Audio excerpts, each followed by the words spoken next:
Kimberly Benamou. I am the founder and creator of her C-Suite, and it is my distinct pleasure to welcome you to this important moment, to this day, to celebrate 102 years. And unfortunately, it hasn't been 102 years for all of us. It's been a century of progress. And this is our moment to make a change, to make change happen. And so I'd like you all to take a moment and think about the power of what would happen if every woman in the United States voted. Can you imagine the power of what that would look like? And how we all have an amazing responsibility to encourage others. So today we are going to be talking about why this is so important to us as a civic duty, why women have this power to take the moment and make it happen, and resources and all the things that you can do. So I'm going to get started by introducing our amazing, amazing panel today, because I know that each of them are going to be sharing information for you that's going to resonate. And we look to you at the end to share questions. But if you have something coming up and it is on your head and you want to share in the chat. We love interaction from you. So be sure that you share in the chat. As I mentioned, I'm the founder and creator of her C-Suite. We believe that all women should feel valued, and we are advancing women in every career phase. Hope you check it out if you already don't know about us. I'm going to introduce you to our amazing panel. Joanna Pina-Brickley is the Chief Design Officer at Design Corp, and she's also a design executive at Uber. She serves on boards and so many things. So I know that you're going to really enjoy the perspectives that she's going to share with us today. Tina Staley is an author, mindfulness coach, counselor, co-leader, the leader of the Decade Game, and co-founder of Spur, which she will share what it's all about. Vanessa Liu, who I'm so glad to welcome back as a speaker for us. She's an entrepreneur, a board director, investor. She's an executive and former Harvard Alumni Association president. We are excited to get started. So I'm going to start by asking each of you an important question, which is, why does this matter to you? And I'm going to start with Joanna. Why should women vote? For me, the empowerment of exercising my fundamental right begins with voting. My fundamental right to being a citizen of this country, my fundamental right to being a mother, and inevitably voting for and doing things that feel right for our families and our communities. As a Latina, I think something you mentioned at the beginning of the thing, right, is not all of us have had a century of history of being able to vote. And so I know that for my sisters that are Black, and that for my fellow Latinas, while 1965 may have been the Voting Rights Act in many places, particularly for the Latino and Latina community, right, our Latinx community, that didn't happen until 1975. And so when you think about that expansion of the Voting Rights Act, comes 10 years later, people like my grandmothers, I say grandmothers, people within my mother's generation were getting to vote for the first time. And so when it is so near to you, you don't take that right for granted, because so many of our other rights are completely tied to our right to vote.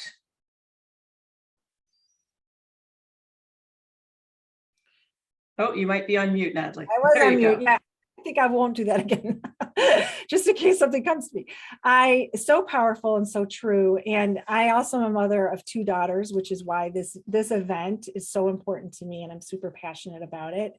And so I'm going to now ask Tina to share her perspective of why is it so important for women to vote. Well, for me, it really comes down to a personal and professional reason. It's around women's empowerment. And I deal in the healthcare industry. I counsel a lot of women around very, very important decisions that really impact their mental and their physical health.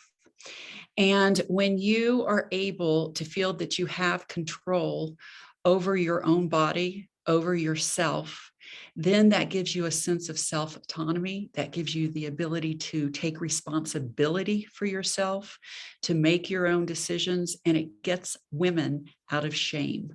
And I believe that shame and conditioning is one of the things that has held us back. And we have moved so far forward in that, that to vote is a representation of us being empowered and being able to move forward like we deserve as individuals and as women. I'm inspired doubly, and now I'm going to make a trifecta with Vanessa Liu. Vanessa, can you share why it's so important for you personally? No, definitely, coming as a person of color and having parents who came over to the United States, they chose to come here. And growing up, I remember just seeing my father being incredibly politically active. Like, not only would he make sure that he and my mom, they would always make sure that they were voting at every single election, but also supporting candidates. So it's something that I grew up with. And I remember asking why. And then they said, well, if you are a citizen, this is your duty. If you want to make change, it's not just about complaining. Like, it's about also exercising that right to vote. And that's something I've seen again and again and again when I was a student. I remember so many students were at that time when I was in college, talking about how this should change, that should change. Well, things can't change unless you exercise your right to vote. And especially now today, we're seeing the effects of that. It's not just about the federal elections. We have to be very mindful of what's going on at the state and local levels, even down to our school boards. And this is something that affects our day-to-day lives. And we've seen it. We all, of course, have seen what's been happening to the paring back of rights overall. And so I can't underscore enough just how precious of a right this is. And also coming and living in countries where it's actually mandatory to vote. It's actually shocking how so many people don't vote in this country. So true. It is such great perspectives by all of you. And I know that it's also bigger than a single issue, right? It's not just about one thing that inspires us. And Joanna, can you share why that is, that it's a bigger thing, that it is a ripple effect when we vote, and how it impacts us as a country and as a population? Yeah, well, I start with, we're half the population. And I think so much about what we stand to lose and what we stand to gain. Let's start with what we stand to lose. We saw just months ago what we stand to lose, which is our right to autonomy of our bodies, right? But we stand to lose a lot more when we're not engaged. And I think voting, right, is the minimum bar of where we start.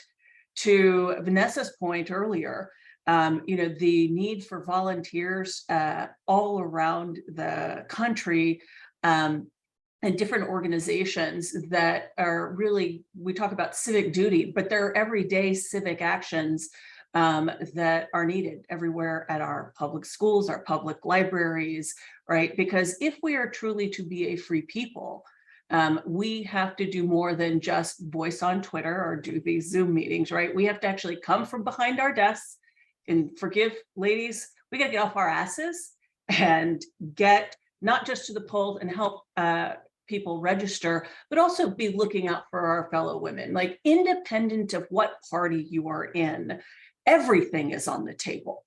It isn't that long ago that even, you look at the 70s, it isn't until the 70s that we can have our own autonomy of credit.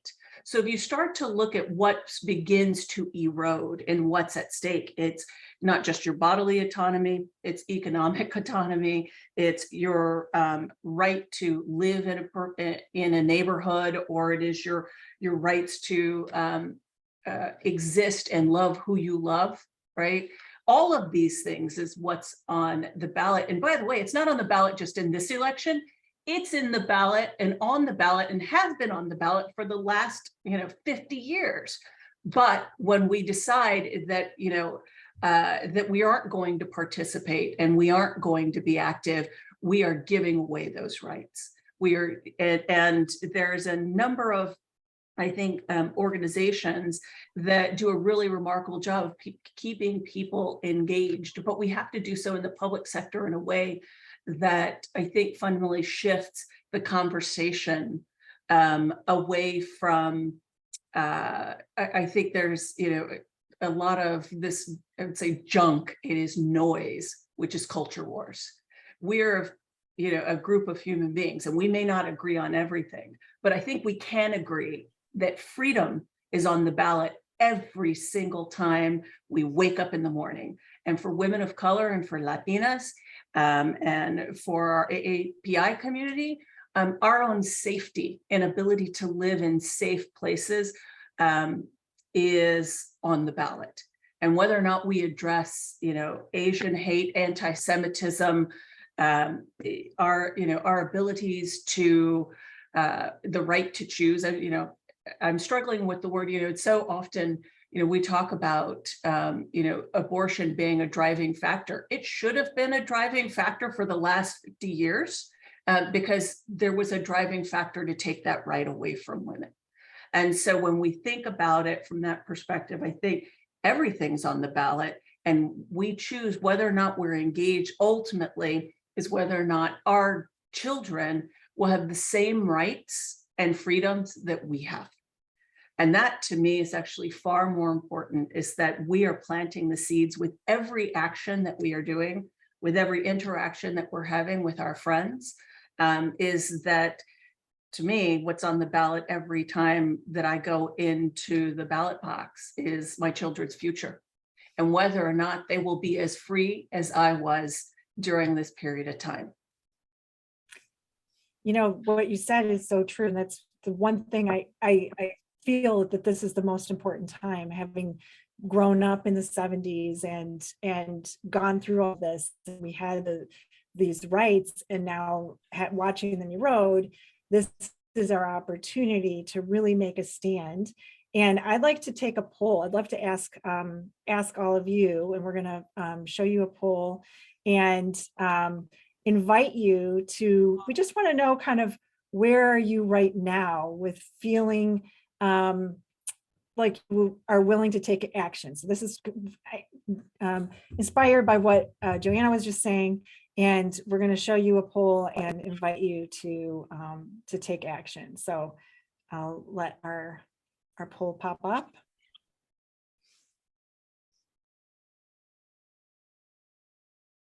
There we go. All right. So, well, this poll is actually the last one, but we're going to show it now. We'll So do you this one. know Hold on. we got a different poll. Yeah, we've got a second poll that we wanted to ask you. Well, now you know what you're going to be asked at the end. So be thinking about what, There you go. what take action. Thanks, Megan. So how many of you are ready to take action, to knock on doors? And that may be in person or, we just would love to know where you're at with your plans. Perfect. And we'll share All right. the results. Perfect.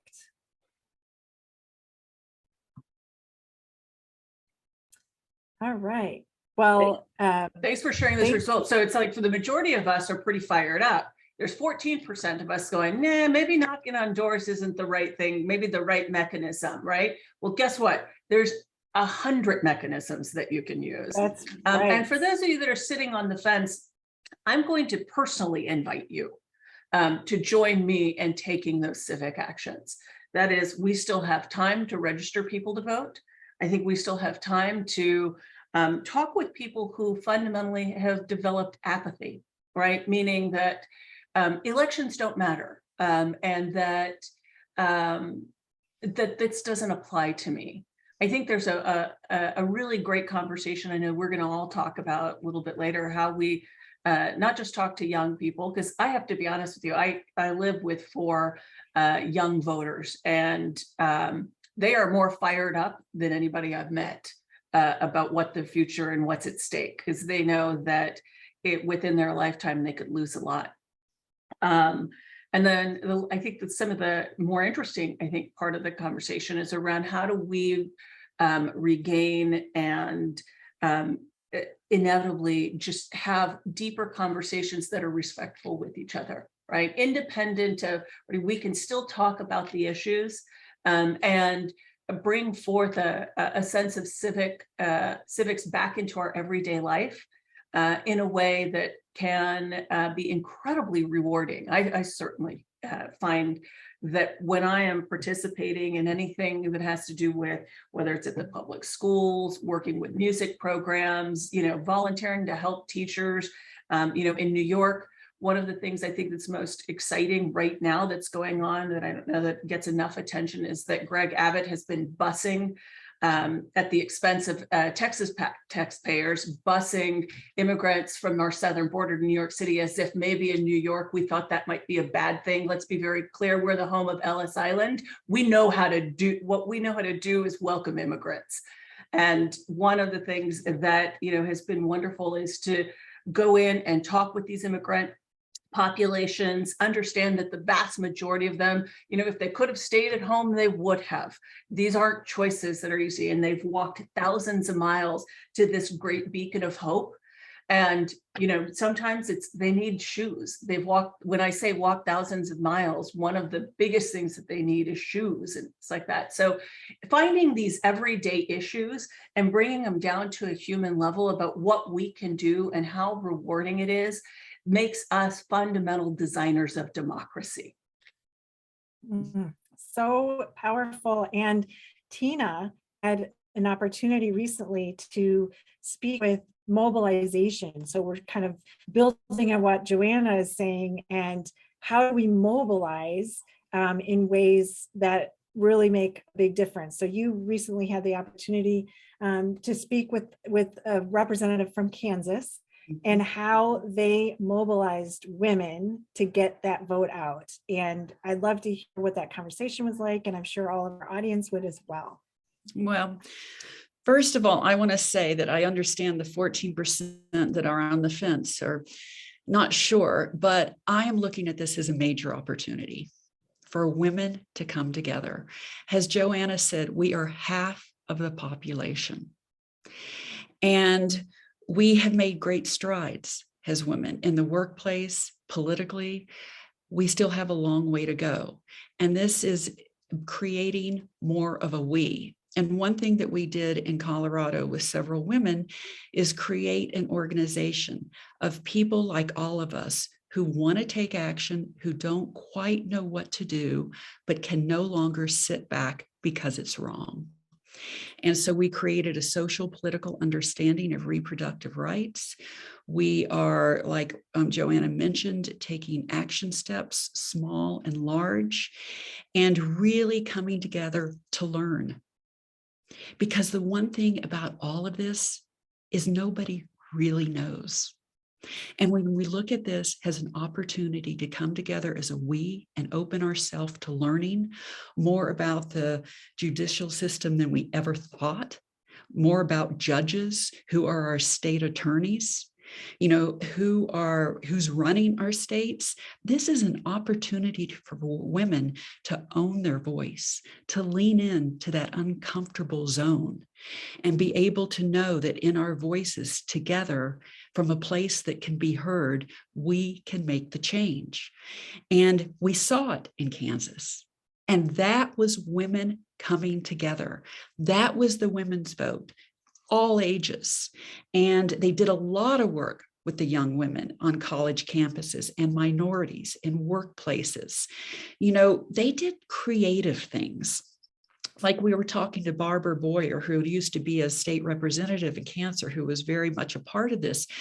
Things like postcards really do matter, but they would have a local artist make a beautiful postcard. So in other words, you saw this pretty painting, you turned it over, you read about it, you didn't want to throw it away. You wanted to put it up on the wall. They did things around languaging, and languaging is so key in this election, because it has to be one based on values, not on policies. I know upstate New York, Joanna, you probably know about this. Besides a candidate's sign, they'd put, another sign that this election is about your rights. This is about women's health. So therefore, people really understood what this is about, because oftentimes you hear that women might feel that way in terms of wanting their rights, and especially, for their sons or their daughters. But when it comes time to the polls, they might vote differently from what they're used to, from what they're conditioned to.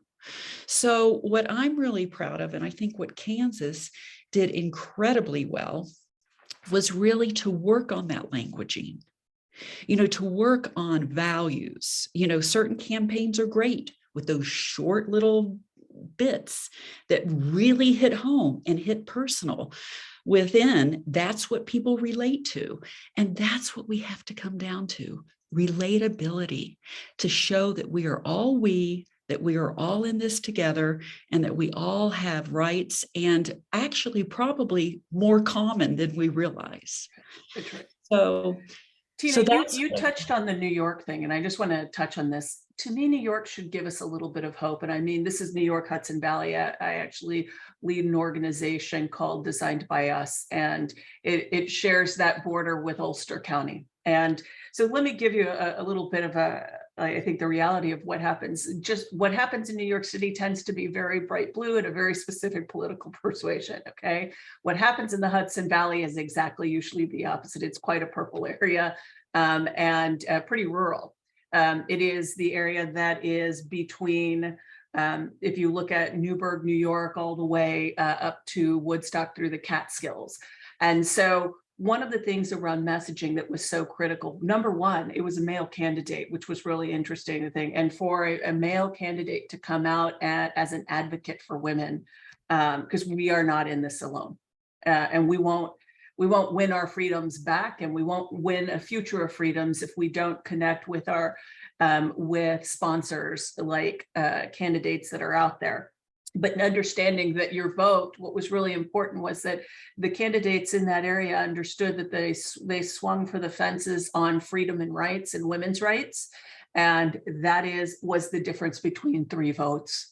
3 votes in this county, maybe 3 votes in this precinct, votes, which fundamentally turned it around. And, it being a bellwether for the remainder of the United States, what I hope for this audience is that you see it as a sign of hope, because there's a little bit of apathy in the water. Some people are like, I don't have, I don't have the freedom in my own state. Let's say women from Texas. For those of you that are on the call from Texas, somos amigas. Yo soy de Texas. I was born and raised in San Antonio, Texas. I have family there, and what's going on in Texas and Arizona and Florida, when it comes to women's rights, not just the right to choose, the right to vote. These are places where there are deliberate institutional things that are going on that are keeping women from voting. And so we need to make space for these women and really get together and volunteer in these spaces that enable all of us to be free. Because when one of us isn't free, it actually is a detriment to all of us.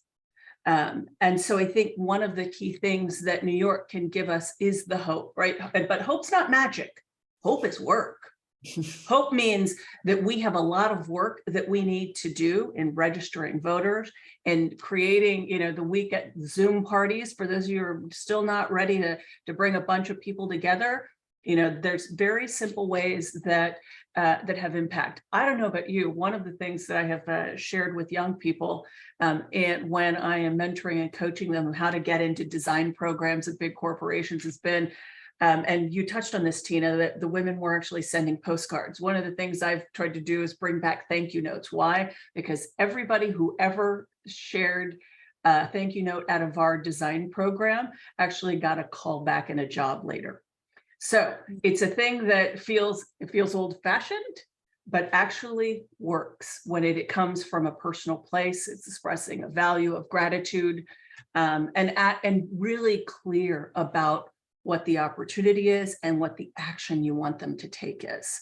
It's kind of, for those of you that might have been in, direct marketing or spent any direct marketing days, is these things they're not lost on people, particularly when they come from one woman to another.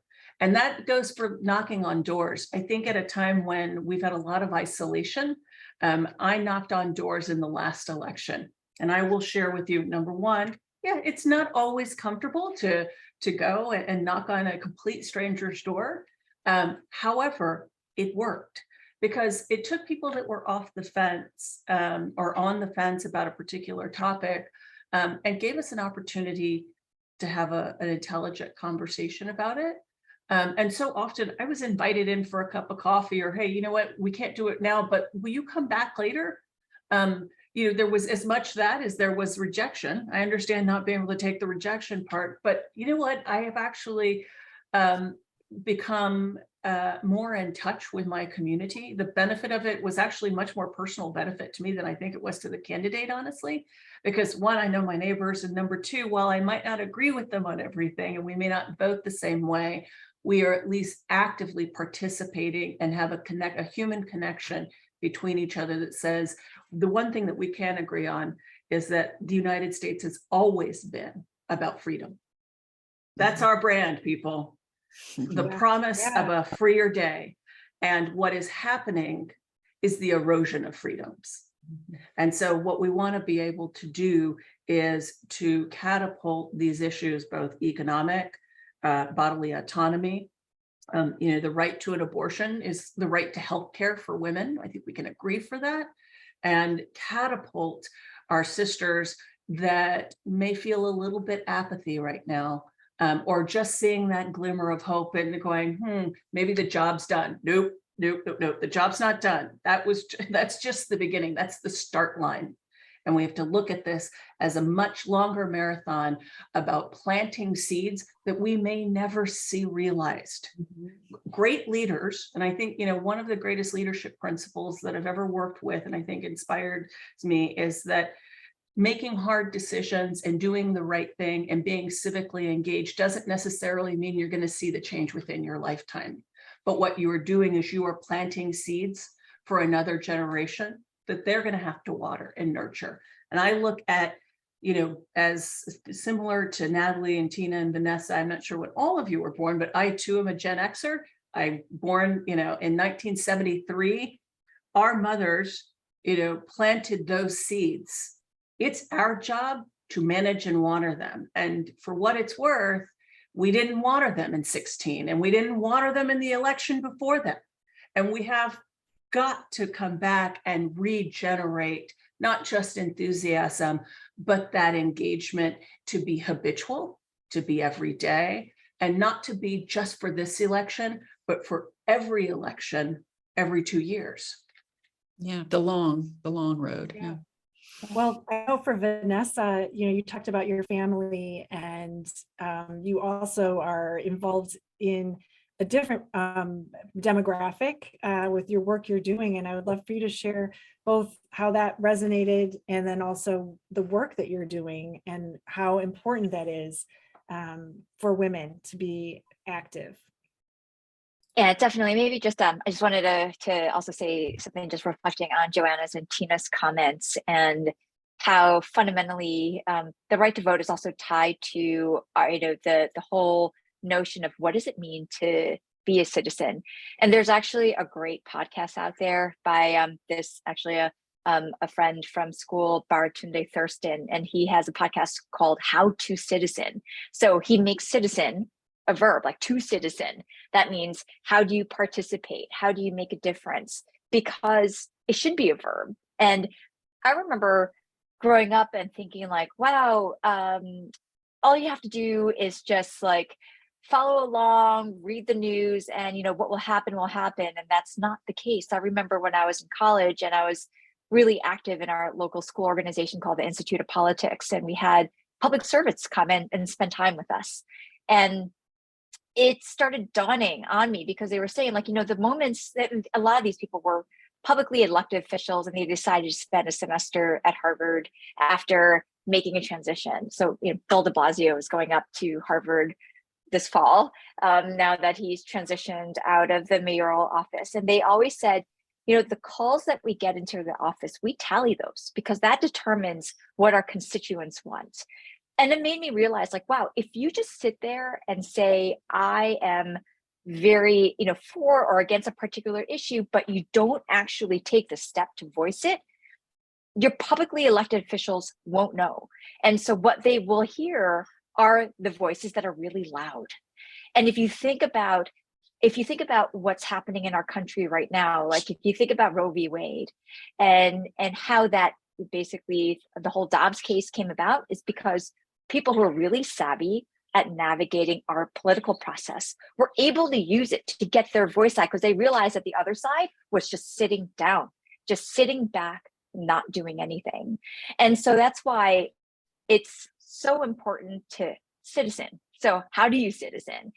When I was living in the Netherlands during the course of the pandemic, and it was the 2020 elections, I remember I was in this tiny little rural town, about 10 kilometers from the German border, and just thinking, what can I do to make sure that we can get the vote out for this election? What I did was I joined a website and just started signing on to all these different phone banks. And I just wanted to share, I mean, this is like one of the many that you can to join. And I remember thinking, like, after the kids go to bed, what am I going to do? That's going to be, dinner time in East Coast United States. I'm just going to go and just start calling people. I remember calling folks for early election and getting on the phone with some folks, and they were like, "Oh, thank you so much for reminding me. I just thought that I won't have time, but I'm really going to make time to vote." And sometimes it's just even that kind of one-on-one conversation is all that it takes. And as we all know, every vote really counts. And so it's just incredibly important. Just to what Natalie was alluding to, I've now started a new company helping enterprise companies hold on to their experienced workforce. And by experience, I'm thinking about people who are 50, 55 plus, who have decades of experience, but there is so much of the time people are getting discounted because of ageism. And then if you factor in being a woman, being a person of color on top of it, it's really hard for people to continue working, even though our lifespans and health spans are enabling us to live longer and healthier lives. Like, we just can't sustain ourselves if you retire at 65, but you can live another 20 to 30 years of your life. Not many people have the savings for that. So, part of what it is that I've been doing is the notion of how do you make sure people can retain their fundamental right also to work, and what does that look like, and how it's so important to make sure that how you make change is by exercising your right to citizen in all aspects of life.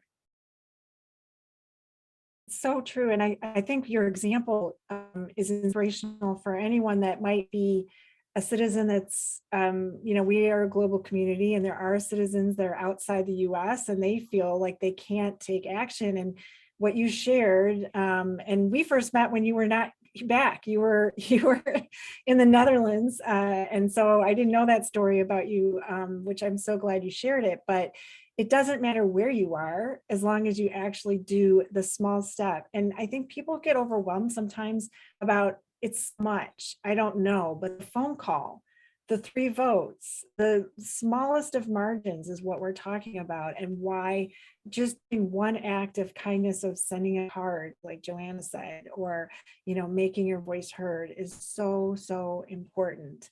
And I would love to also kind of follow up a little bit about that importance of how do we engage, and what are some of the strategies. I know Joanna had shared that, and Tina's organization is mobilizing at a very grassroots level. Tina, can you share a little bit about that, about what that's like?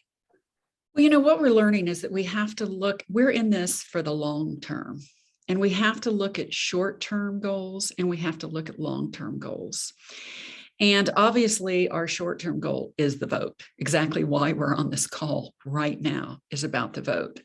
But our long-term goal, because, we don't know federally how long this is going to go on for, is that we really, personally, Colorado is a sanctuary state. And we want to make this the best sanctuary state that we possibly can in terms of preparing for, thousands and thousands of women to cross the line, and make sure that we have, different things support of that, whether it be mobile units, whether it be transportation, whether it be housing, hotlines, all of those things. So, after the vote is out, of course, we'll always have another vote, but I really, ask everyone, to notify an organization like ours of what can you do, as Vanessa said, even in another country, but another state, to be able to welcome, to be able to, take this fear out, and what women are going to be going through, both from a challenging health situation as well as mentally, and the taxing on that. So there's many things, after this next round of voting that we can get involved with, whether it's take an hour to man a hotline, whether it's donate some money for transportation, whether it's be an emotional support for someone, or even for those that are choosing to have it, which I'm very much for. As I said, I've counseled on both sides and I see both sides. But right now, some who have no choice because of economics, believe it or not, to have it, can't afford diapers. And they can't afford to get anywhere. So there's a lot of work to be done for the long haul as well. So I suggest reaching out to some of the sanctuary states, including your own, whether you are or not, and see how we can come together as individuals, men and women. I want to Absolutely. just Go ahead. No, I'll remember. So I absolutely agree with you. And I think that, I happen to live in 2 sanctuary states, both from an immigration standpoint and from abortion rights. And the welcoming piece of this couldn't be more important. And there are a number of organizations that are out there. Planned Parenthood, I think, is doing a remarkable job of creating networks of smaller, right? They are orchestrating ecosystems of organizations. And so if you go to their website, there's a really clear arenas of both the non-for-profit world, NGOs, by the way, and women from other countries that have this right and see it very quickly being eroded here, who have come in and volunteered, again, helping women, right, make these really tough decisions. And again, doing so in a nonpartisan way that enables somebody to make that choice. Yeah. Because again, what we're fighting for is the choice, right? It isn't a state mandate. What we're fighting against is state mandated pregnancy. Because ultimately that is what, if you are sitting in the state of Texas today, that's exactly what has passed. I think the other part about it is that the vote is the beginning. The second part is going to be, once we have voted, holding the elected officials, right, who get into power accountable to passing HR 3755, which codifies Roe v. Wade. It is languishing in the Senate today. So it isn't as if there is an action and that we do what we want to be able to do is do the right thing by women, right? We want to make sure that the federal government isn't the one coming between you and your physician, right, making a choice as to the kind of healthcare, reproductive healthcare you have. And let's be very clear, reproductive healthcare is our healthcare. It's the biggest part of our healthcare. So I think that we have an ability within this election cycle to not just make that change, but then hold the feet to the fire to make sure that HR 3755 is passed, right? Because HR 3755, I'm going to say it over and over again for those who do not know what it is sitting in the United States Senate today, and we need votes to actually push it over the edge, right? So when we think about this election, retaining the House, right, you look at what we need to do to elect more women to both the House and the Senate, in addition to all the way down the line in some of these states like Texas, states like Arizona, they are looking for active volunteers today. And any action that you take will be the reaction that we need to actually see the progress and the momentum that we need to upkeep over time until that bill passes the Senate and ends up on the desk of a president. So those are really some clear actions. I've also dropped in this past year, right before Roe was overturned, we could see what was happening. Something that I think is really inspiring to me is things that have been going on in Latin America. My grandmother came to this country, or so the great grandmother came to this country in 1903. She came as an undocumented 3-year-old. There would have been all kinds. She would have been the equivalent of a DACA recipient today. So would my grandmother, and was undocumented to the 1980s.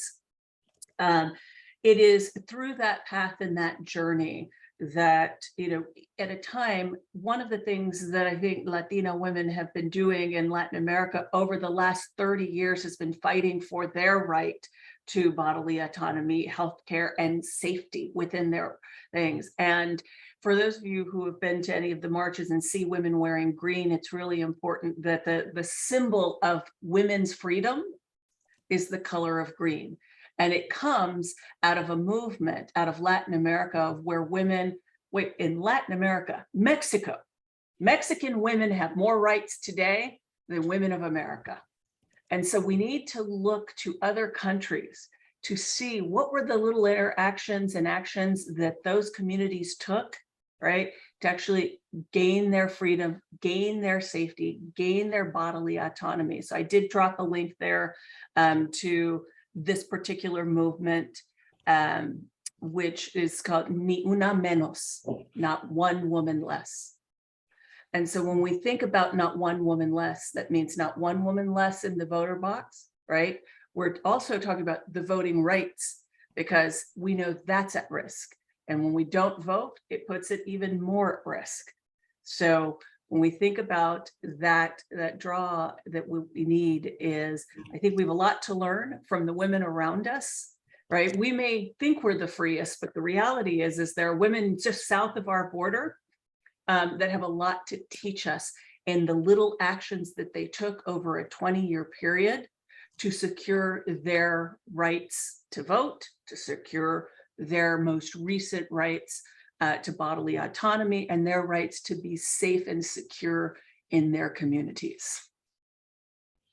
I want to just comment on two things that came to mind in what you've all been saying. And one is, the idea of medication that you can have. My daughter has a rare bleeding disorder, and she would have bled out without medication, birth control, even just as a life-saving mechanism. And so I think people aren't understanding always, like, it has a big ripple effect farther beyond what people associate with, the first thing that comes to mind about abortion. I put in the chat, just for everyone, the Pink House on This American Life. Vanessa was talking about the Dobbs case, and I did not know the details, and I heard this audio story. So I encourage you just to understand, they went to all sides. It was not just one side. They asked everybody from all the sides. But what resonated with what Vanessa was saying is they played this constant screaming with microphones at the Pink House for decades. And so I think we need to level up our voice and make it strong and make it an anthem that we are going to vote and we have the power. So I would like to ask each of you, as you think about that, what are 3 things, and you've been putting it in the chat already, but what 3 things do you think that each of you, and you've been talking about it already, but if there's something that you'd like to see people do as an action today, what would that be? And I'll start with Vanessa.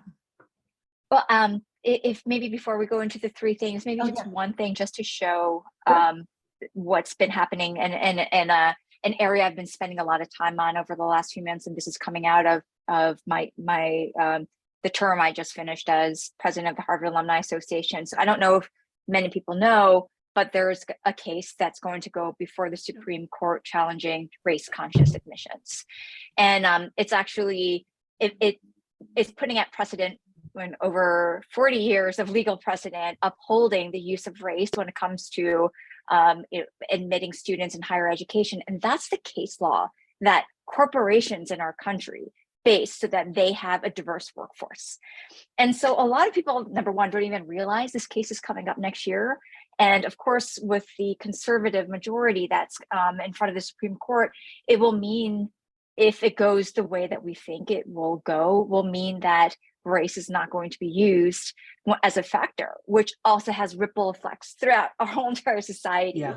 And so just the whole erosion of our rights is really what is at stake. And I've been explaining this to people, like, you think that, Roe v. Wade was just about women, and just think about what's going on. And actually the group that has brought this case before the Supreme Court, I'll just put a link here just about the case. Of course, this is like the Harvard perspective, so take it from that perspective. But the SFFA, the Students for Fair Admission, is the group that's brought the case, and it's really not about fair admissions. It's actually a group that's brought on by this person, Ed Bloom, who's been fervently supporting the erosion of women's rights, supporting a lot of the conservative agenda. And also, not just that, over here, he's picked Asian Americans as the minority group to go against all other minority groups. It's really so horrible. That one is so catastrophic, Vanessa. You know what? I Yes. think about it this way, and I'm going to say, they used to say, "Are you an affirmative action hire?" So you damn straight I am, because up until this law, people wouldn't hire me. It was a boys' club. Yeah. Am I an affirmative action in college? Absolutely. Yes. I am proud to have been a Latina that went to college, but without that law, and should that be overturned, right? People like me may not get to go to college. People with disabilities, you look at it, isn't just race, it's also it attacks our abilities. And it isn't just at the college level, it's your Pell Grants. It's your, because everything rides on when you answer, when we talk about equity, the idea of equity is some people, start at a different place than we do. For those of us who grew up in privilege, I happen to be one of them. Yes, I may carry the label of Latina, but I had a different socioeconomic, privilege than somebody else did. And I have no problem if we're going to, assess Pell Grants, but this will upend things like the way that we distribute funds for Pell Grants, the way that we look at, you talked about employment. But I think even more importantly, it has a financial, I think financial results is that same law is also applied to the way that we gain credit. That's right. It's all of this. It's all of the above. This is like the fundamental case law that underpins it all. And I've been just thinking about how the importance of even just getting people to know that this case is before the Supreme Court. And of course, it's going to go through the judicial process, which is separate from elected representatives. But you look at the amicus briefs that have been, filed. All of these Republicans filed, basically for SFFA, and you think about the voice that lends to people around you. You're just like, oh yeah, that this is great. Like this is about fair admissions. Of course, I'm for fair admissions. And so this is about making sure you understand the issues that are at stake and understand all the nuances. And we live in a society where it's all about social media. It's about sound bites, but unfortunately, you have to be able to do the work to understand what are the motivations, what is each side representing, and that's so important. So if I translate this now to, what are the actions? Like, one, certainly set time aside to do homework, on those key issues that really influence all of our rights. And so whether it is about thinking about, I think Baratunde's podcast is a wonderful one, so that you just understand the issues that are at stake. That is one, just be informed. I think that's number one. Then number two, for those areas that you feel passionate about, if you can, just spend some of your time either backing candidates that you are really into, because even making donations to political campaigns, that makes a huge difference, because that means their messaging will go out into the ether. And unfortunately, everything is very much driven by how much money you have to drive that messaging. That's also really important. So support candidates meaningfully, if you can. And if you don't have the means to do so, even just like helping them canvass and get the vote out. And then finally, for yourself, just around you, if you could just influence 2 other people, and 2 other people in your network to do the same. Just think about that ripple effect. So those are the 3 things I would say to do. It all comes down to those 3 votes. I mean, you said 2, but I'm going to challenge people to do 3, right? Yeah. I think we need to if we just do some of these actions, it's going to have such a powerful ripple effect. So thanks, Vanessa, for sharing that. And Tina has shared a lot of amazing resources. We will send this out to all of you. And after this event, we'll send out an email and you'll get all of the resources. We think that's so important. But in terms of the next steps and what you can do, I'm just gonna round it out with asking each of you, and then we're gonna go to questions. So you can put some questions in the chat as we're finishing it out. So Tina, you've shared some of these great resources. What would be a favorite one for you? I know you talked about the postcard writing. There's wine, having wine, a wine party. It could be virtual, like Joanna said. Doesn't have to be in person, but what would you suggest at your top? I think that and I want to hear from everyone else, but in the audience, but I mean, for me, I think when, Joanna mentioned, it was 3 votes. Yep. So knocking on somebody's door and I'm truly curious. I might have a candidate in the back of my mind, or you need to register or go to where's your closest poll. But I really want to know, like, what is the issue that's the most pressing for you right now? What are you passionate about? What do you care about? And I believe that it's in that listening to someone else and where they're coming from and being able to engage in that conversation. And then, of course, women's rights are on the ballot, and we certainly want to say that. But really, that even that one-on-one connection is a vote that could be the vote. So that's me. That's where I'm comfortable in terms of in-person and learning. So powerful. Joanna, what about you? I know you've shared about being a poll worker and the importance of that. What would you say? So a couple of things is sometimes just having the conversation. I think for so long women have been taught you don't talk about religion and politics. Guess what? That's some bullshit, guys. We needed to have been talking about religion and politics for about the last 50 years, but there's a way to talk about it, and there's a place to talk about it. So I think having the conversation, right, is really important, the holding the events. But I'm actually going to for those of you that might be unemployed, for those of you that are like in between jobs, we need poll workers. We desperately need poll workers for this election. My 20-year-old actually goes in New York City and works as a poll worker. She has a full-time job, something else, but she gets paid by the elections board. I'm going to put in here how to become a poll worker very quickly. And again, it's a nonpartisan thing to go do, but it's really important because as the electronic systems and poll things are actually upgrading, the importance of young people or young people who are technically savvy to help older folks cast their votes, really important. The other part is that we need to see more young people engaged. So that's super important. The second one is volunteer for a campaign. Go and do the homework, right? It's a very easy Google search to go find which women are running for the House, which women are running for the Senate. Val Demings down in Florida, go look at some of those hard races. If you can travel and go volunteer with those campaigns. The next one is for those of you that feel so fired up and are ready for a career change and are looking to become more active in public service. She Runs is a phenomenal organization. Go run for local office. Everything we need you at every level, from school board to the presidency. This democracy needs to be representative of the 50% of us there. And the last thing I'll say is souls to the polls and Latino vote. We need our white counterparts, white women, to join us, women of color, and get engaged in our organizations. We need you. We need your help. And we don't want to look at it just we don't believe in separate but equal.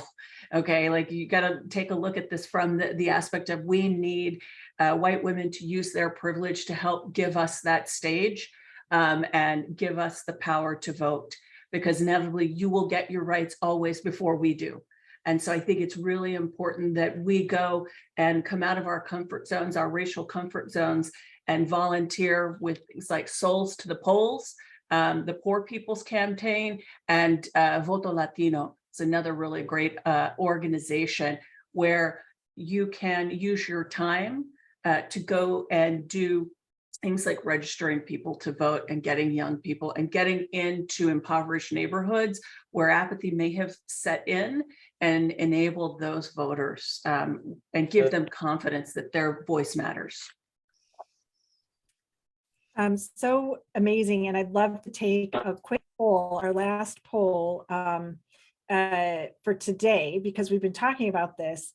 What are you willing to take action? When we say we are going to take action. So is there one of these? You could do multiple, but what would you like to do to get people out and get the vote out? We'd love to see from all of you and hear what's important, right? How can we get people energized? And I love seeing work the polls. I know Vanessa Liu said that was her first job ever. So that answer is definitely after her heart, I would say. But it's great to have these amazing, inspirational conversations. And I'm so inspired by our panel, and I'm sure as are all of you, but it all comes down to doing something. This is great, but like today, will you do one thing today that you see on this list? Get one thing going. And I love Get Young Women to Vote. That's amazing. All of you are sharing so many important things, so many important steps. So we have only a few minutes left. And if someone has one question, we have time for one question. What question, if anyone has it in the chat, put it in the chat right now. And I'll ask our panel, and then we're going to wrap it up. It goes so quick. It's hard to imagine that we're already at the top of the hour. So if someone has something amazing, and if not, I know there's been a lot of great commentary in the chat about mobilizing, about conversations. And so maybe that's a good way to end it is, the difficult conversation. It's bringing people together. And how do you do that? So I'll give each of you a minute left for that difficult conversation. I know Tina's talked about language, and Joanna's talked about her family and bringing people together. So each of you maybe share about that, the difficult conversation, because it's not about us all agreeing. It's just about us coming together, right? Yep. There's wonderful, wonderful comments in the chat. Amazing. Yeah. Lori, Yeah, amazing. Lori Harris, thank you so much. It's very Yes, important. Be mindful that not all white women are privileged. I love that. Yeah. Exactly. So difficult conversations. Any of you want to end it out with that topic? I think keeping an open mind. I think the topic that we need to do is open minds in action. Yeah. Right. We have a lot to learn from each other. Yes. Yeah. And never forget appreciation. Whenever I start a difficult conversation, I always find something that I appreciate. And in this time of, turbulence, I think that we can never let go of gratitude. So good. Vanessa, how about you? I think that it is so important to bridge differences, especially in the climate that we're in right now. So how do you do that without, of course, I think all of us now have also in our own ways become very tribalistic in terms of our own views, and just to check that as well when having conversations with people to really understand what the issues are. That's something that has been something I've been trying to work on actively. Wow. Well, incredible conversation today. I want to thank each of you for sharing your wisdom, your experience, your passion for helping women take action. And I learned a lot in our conversation about, oh, that's a really good idea. I could do that today. So I feel inspired. I know we've had so many great comments in the chat about everyone who's been here today. We did record this, so we'll share this out. We're going to share out all of the links. So thank you so much. And here is a link right here for you to see all the contact names, but we will be sending this out. And I just thank all of you for being on this panel, for sharing your voice today. It's been such an honor to have you. So thank you.